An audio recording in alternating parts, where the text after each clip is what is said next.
students, how are you? Welcome to SVS English classes. We are here to study video number 3 from the poem A Legend of the Northland, composed by Phoebe Cary. Phoebe Cary के द्वारा compose की गई poem A legend of the Northland की video number 3 है। ये legend of the Northland का meaning है, legend means पौराणिक कथा या गाथा। नॉर्थलैंड एक स्थान का नाम है। नॉर्थलैंड की एक पौराणिक कथा। ये वीडियो नंबर 3 है। इसको स्टेंजा नंबर 9 शुरू करने से पहले थोड़ा सा हम पहले वीडियो नंबर 2 के एंड में चलते हैं। जब सेंट पीटर शाम के समय छोटे कद की वृद्ध महिला की झोपड़ी के द्वार पर आए और उससे उसके रोटियों में से एक रोटी मांगी, क्योंकि वह उपवास के कारण भूखा और बेहोश की सी अवस्था में था। तो उस वृद्ध स्त्री ने उन रोटियों में से सेंट पीटर को रोटी नहीं दी, एक छोटी रोटी बनाई, लेकिन उसे वो भी बड़ी दिखाई दी। फिर उसके बाद और छोटी बनाई, वो भी उसको बड़ी लगी। फिर उसके बाद तीसरी रोटी वो बनाती है। Then she took a tiny scrap of dough and rolled it flat and baked it thin as a wafer, but she couldn't part with that. फिर इसके पश्चात उसने आटा गूंदा। सी टुक और उसने लिया, ए टिनी बहुत छोटा, स्क्रैप मीन्स टुकड़ा, पीस ऑफ डो आटे का। फिर उस छोटे कद की वृद्ध महिला ने, वो इतनी कंजूस प्रवृत्ति की थी, इतनी माइजरली नेचर की थी कि उसने गूंथे हुए आटे का एक बहुत ही छोटा सा टुकड़ा या उसकी गेंद टाइप की बनाई, जिसे हम पेड़ा कह सकते हैं। फिर उस वृद्ध महिला ने गूंथे हुए आटे का एक बहुत ही छोटा पेड़ा लिया, एक बहुत छोटा टुकड़ा लिया, एंड रोल्ड और उसको बेला, चकले पर रख करके बेलन से बेल करके ये बेलते गई। इट फ्लैट में चपटा, और बेल करके उसको चपटा कर दिया कागज की तरह। एंड बेक्ड इट और इसको सेका। इट उस कागज के समान पतली रोटी को, थिन मीन्स पतली, एज ए वेफर कहते हैं बहुत पतली रोटी। कागज के समान पतली रोटी उसने बनाई और उसको सेका। वह एक तैयार बहुत पतली रोटी बनी। बट फिर क्या होता है? But she couldn't part with that. Part with means होता है त्यागना या देना। लेकिन वह छोटे कद की वृद्ध महिला उस कागज के समान पतली रोटी को भी सेंट पीटर को नहीं दे सकी। वो इतनी कंजूस प्रवृत्ति की थी। देन फिर उसने गूंथे हुए आटे का एक बहुत ही छोटा पेड़ा या छोटा टुकड़ा लिया, एंड रोल्ड इट फ्लैट और उसे बेल करके पतला चपटा कर दिया। And baked it thin as a wafer और वह सिक करके पतली रोटी बन गई। But she couldn't part with that, लेकिन वह उस कांच के समान पतली रोटी को भी सेंट पीटर को नहीं दे सकी।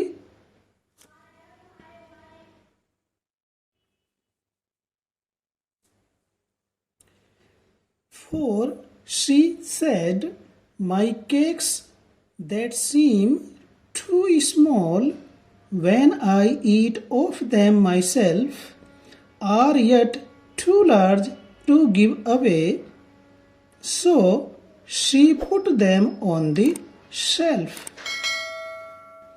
आगे पोएट फीबी कैरी कहती है कि फॉर क्योंकि सी सेड उसने कहा, उस वृद्ध स्त्री ने कहा, क्या कहती है वृद्ध स्त्री, कंजूस वृद्ध स्त्री ने क्या कहा, माई केक्स मेरी रोटियां, दैट सीम टू स्मॉल जो बहुत छोटी दिखाई देती हैं मेरे लिए, when I eat of them my self जब मैं उनमें से खुद खाती हूँ।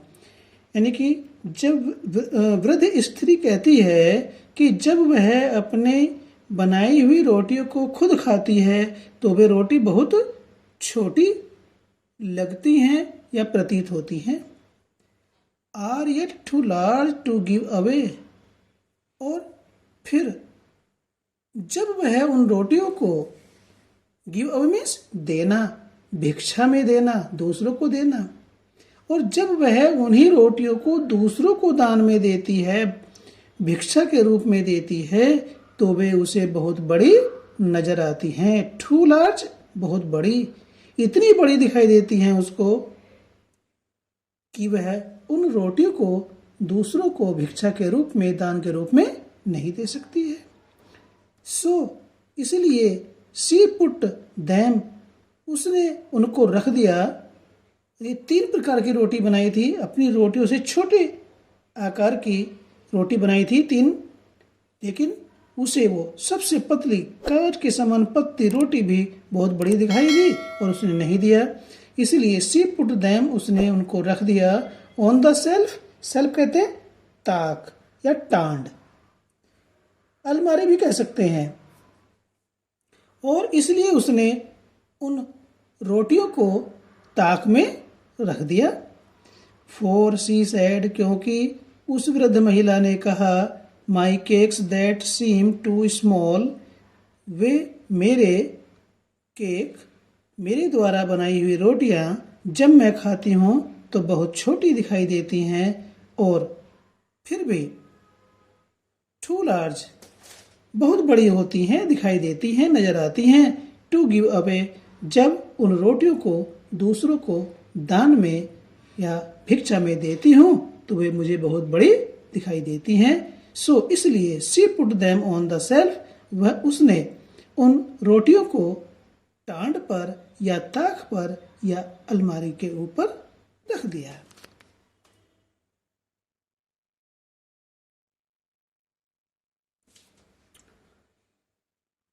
Then good Saint Peter grew angry, for he was hungry and faint, and surely such a woman was enough to provoke a saint. जब उस छोटे कद की वृद्ध महिला ने सेंट पीटर के लिए भूखे और बेहोश सी होने की अवस्था में सेंट पीटर के लिए, क्योंकि उसने उपवास रखा था इसलिए वह भूखा और बेहोश की सी अवस्था में था, उसके लिए 3 तरह की रोटियां बनाई, अपनी रोटी उसे छोटी और तीनों प्रकार की रोटियां उसे बड़ी लगी और उसने उनको ताक में रख दिया। तो क्या हुआ उसको देख करके, देन तब गुड सेंट पीटर सीधा साधा भोला भला सेंट पीटर गिरू एंग्री क्रोधित हो गया, नाराज हो गया। ऐसा व्यवहार उस महिला का देख करके वह गुस्से में हो गया। फॉर क्योंकि ही वॉज हंग्री वह भूखा था, एंड फेंट और बेहोश की सी अवस्था में था, क्योंकि सुबह से खाना नहीं खाया था, उपवास रख रखा था, तो इसलिए भूखा और बेहोश की सी अवस्था में था। इसलिए उसको गुस्सा आ गया उस वृद्ध महिला के व्यवहार को देख करके। And surely such a woman was enough to provoke a saint, and surely और निश्चित रूप से सच ए वुमन ऐसी महिला, टू प्रोवोक गुस्सा दिलाने के लिए ए सेंट को, एक संत को, वाज एनफ पर्याप्त थी। और निश्चित रूप से ऐसी महिला एक संत को उत्तेजित करने, क्रोधित करने, नाराज करने के लिए वाज एनफ पर्याप्त थी। देन गुड सेंट पीटर ग्रू एंग्री, फिर भला संत पीटर नाराज हो गया उस महिला के ऐसे कंजूसी के व्यवहार को देख करके। For he was hungry and फेंट, क्योंकि वह भूखा था और बेहोश की सी अवस्था में था। एंड श्योरली, और निश्चित रूप से, सच ए वुमेन, ऐसी व्यवहार करने वाली स्त्री एक संत को गुस्सा दिलवाने के लिए, क्रोधित करने के लिए वाज एनफ पर्याप्त थी।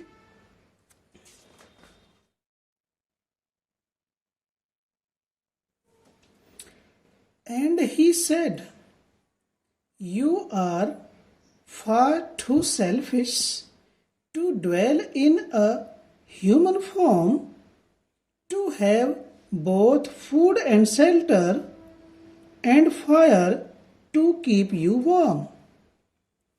And he said, और उसने कहा, सेंट पीटर ने कहा, "You are far too selfish."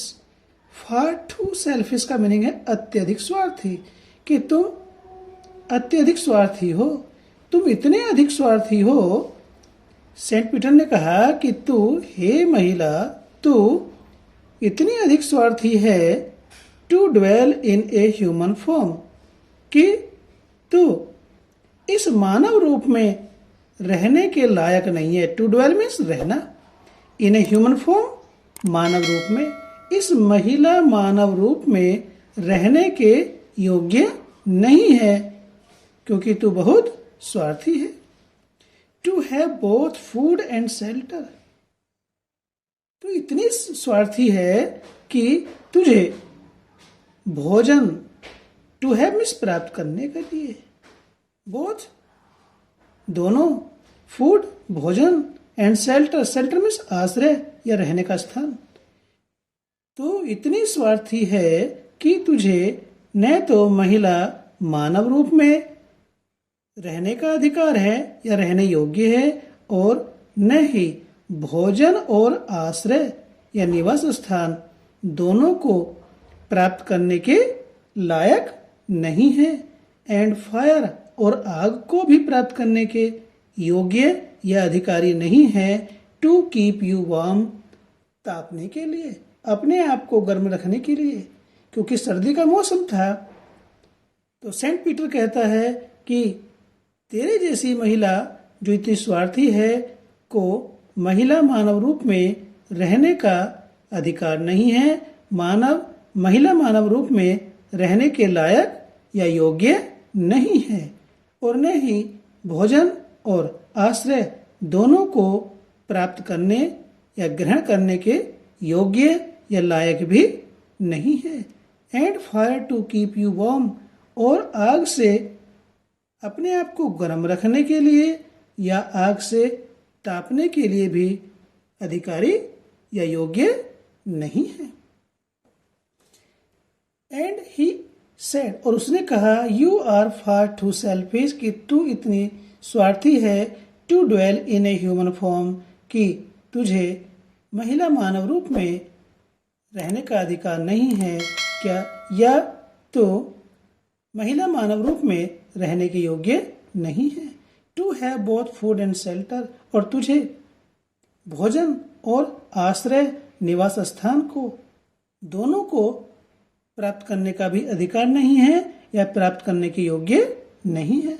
And fire to keep you warm, और सर्दी के मौसम में तुझे अपने आप को गर्म रखने के लिए आग को प्राप्त करने का भी अधिकार नहीं है, आग को प्राप्त करने के योग्य भी नहीं है, आग से तापने के लिए तू लायक नहीं है। ऐसा सेंट पीटर ने उस कंजूस वृद्ध महिला को कहा।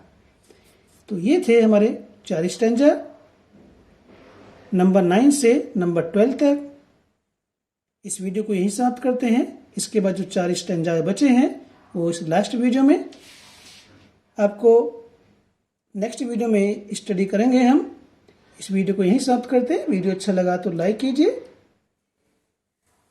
और चैनल को सब्सक्राइब नहीं किया तो चैनल को सब्सक्राइब भी कर लें, ताकि इसी प्रकार से आपके सिलेबस की वीडियोज का नोटिफिकेशन आपको मिलता रहे। और आपके चैनल को सब्सक्राइब करने से, लाइक करने से और भी अधिक अच्छा काम करने का साहस, उत्साह प्राप्त होता है। तो इसलिए dear students, dear guys, video को लाइक करें और चैनल को सब्सक्राइब करें। फिर मिलते हैं नेक्स्ट वीडियो में। Till then take care, bye.